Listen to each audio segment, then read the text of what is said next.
One of Twitch's biggest streamers, Adin Ross, has moved to a rival platform, and some have speculated he's set to receive compensation in the millions. But he didn't sign up with YouTube. He went to Kick, a rival streaming platform connected to TrainwrecksTV. His first stream featured a racial slur, a bare ass on camera, and an entire restreaming of the NFL Super Bowl. But why did Adin say beforehand that he was being silenced by Twitch?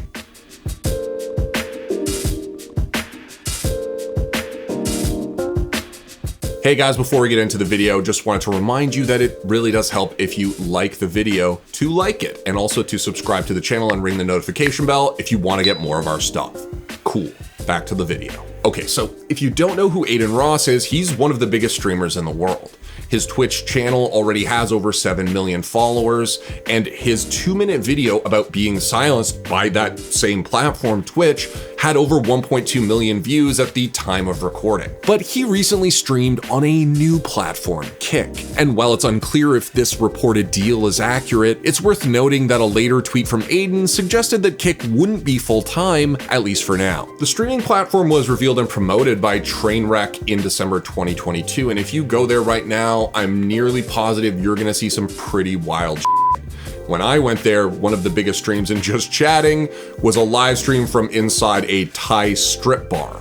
But by far the most popular thing on the platform is, of course, gambling. So the site was established after the Twitch gambling ban went in, which, again, is definitely not a full ban and definitely leaves the door open to legal forms of gambling on Twitch at some later date. Train also confirmed to the Washington Post that Kick's investors have links to the ownership of Stake, the casino that paid Train millions to promote its family of gambling sites. But while Adin Ross also made a bunch of money gambling on Twitch before the ban went in, why go to Kick specifically if Twitch is still the place where the biggest audience resides? Well, there was probably some money involved, but maybe not as much as Adin might like. I need more money. You guys are not offering me enough money to go full time. It's the truth. I need more money, bro. But the way Adin Ross puts it, after returning from his ban and doing a couple streams, he was contacted by someone from Twitch who basically told him that some of his behaviors needed to, well, stop. I basically got a call. I'm not gonna say specifically who it was, but you know who you are.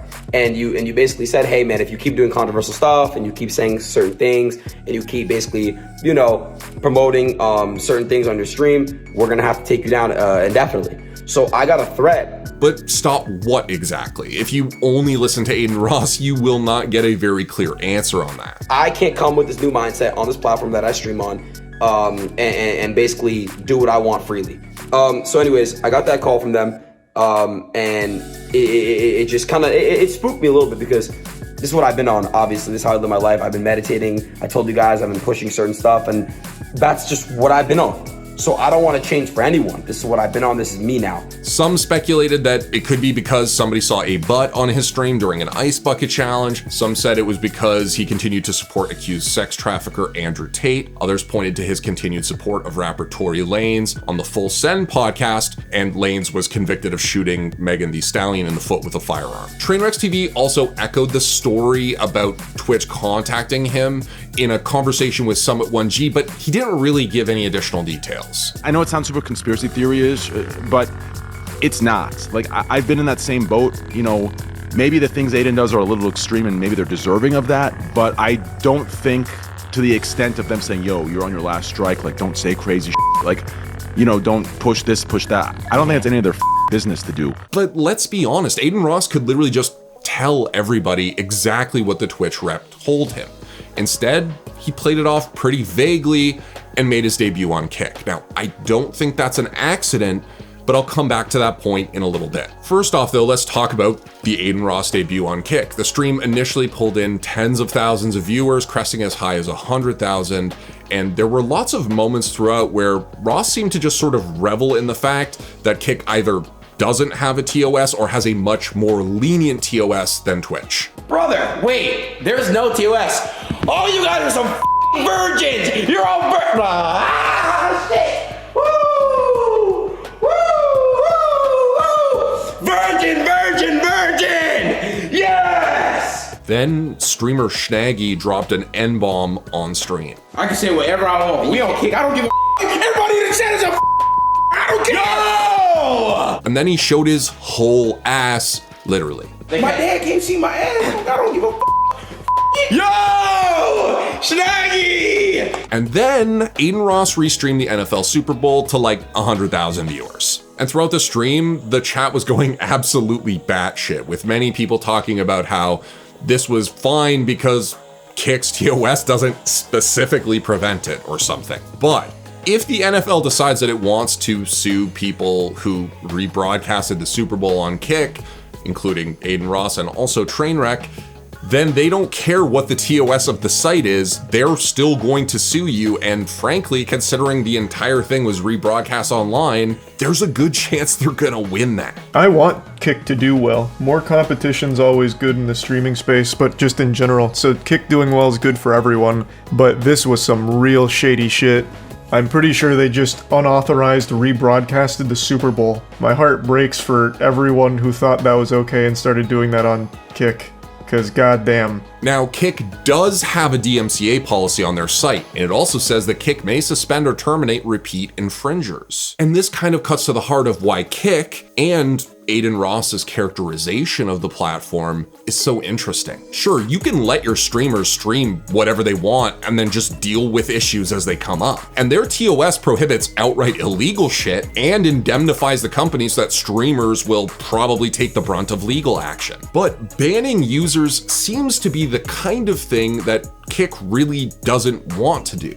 And that's because the way that Adin Ross sold this platform in his first stream was that it was a kind of free speech Twitch. You know, it's your favorite platform, except your parents are never home. Yo, I can literally go on Omega right now. Oh my God. What else can I do? Bro, we can literally watch. I can watch porn. Yo, should we go on porn? Just one. In a conversation with TrainwrecksTV this week, Summit1G asked about Adin's move and about the supposed lack of TOS.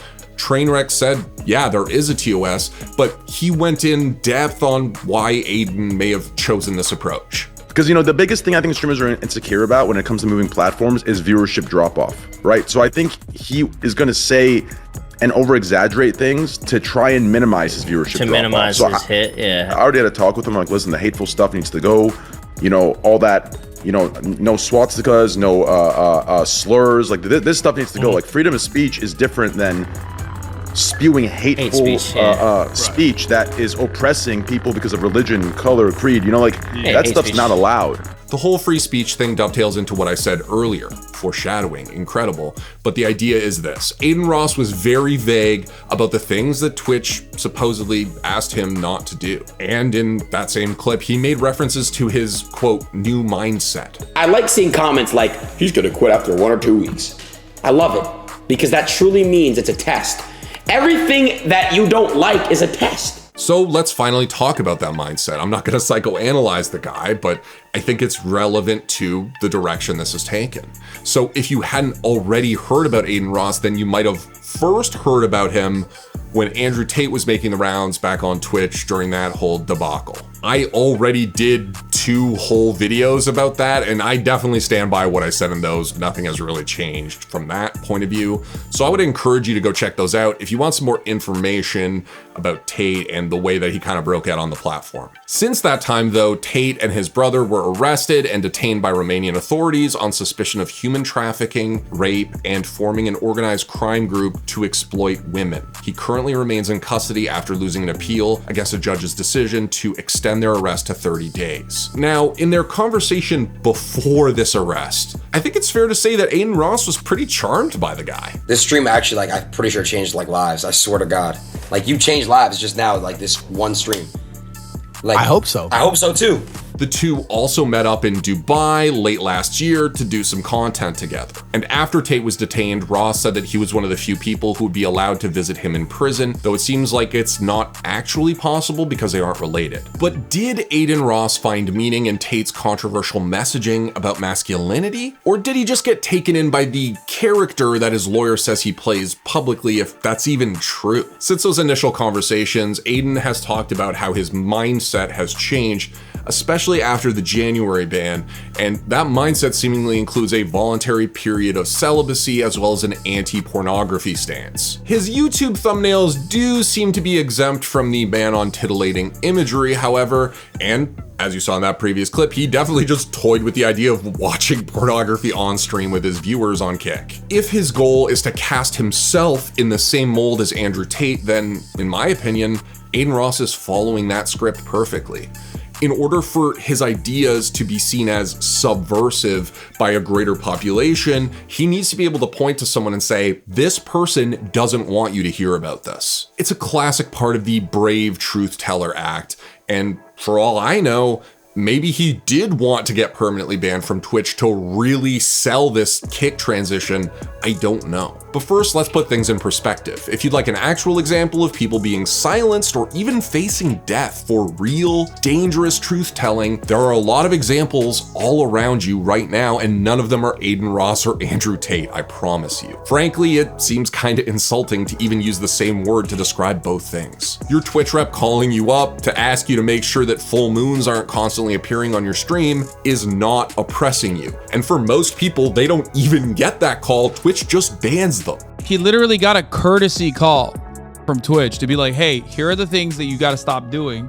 If that actually did happen, you know what I mean? It's not a thing that they offer to other people. But it might be useful to say that he's silenced, as this kind of messaging has succeeded in the past, and this is something that XQC insightfully pointed out. I think he's trying really hard to emulate the things that are happening to Tate, and think that Tate is doing, right? And I think it's a pretty, I think it's a really like unhealthy rabbit hole to go down. So here's the thing. I agree that more competition is absolutely a good thing for the streaming world. It's dominated by huge players. But the question is, can Kick take off with this model? When Twitch inevitably codifies certain kinds of gambling as allowed on their site in the future, can Kick retain this gambling audience that they've built? And will other streamers, or advertisers for that matter, risk going to a platform where the very next stream in the just chatting category could be live from inside a strip club in Phuket? Whatever the answers, I'm sure the journey will be interesting. I honestly don't know. Like, I'm more than anything, I'm honestly just, I want to know if the NFL is going to sue Adin Ross / Trainwreck, because 100,000 people watching it, that's a lot. I'm sure they could go to a court and be like, this costs us a lot of money. So I wonder what they're going to do about that, honestly.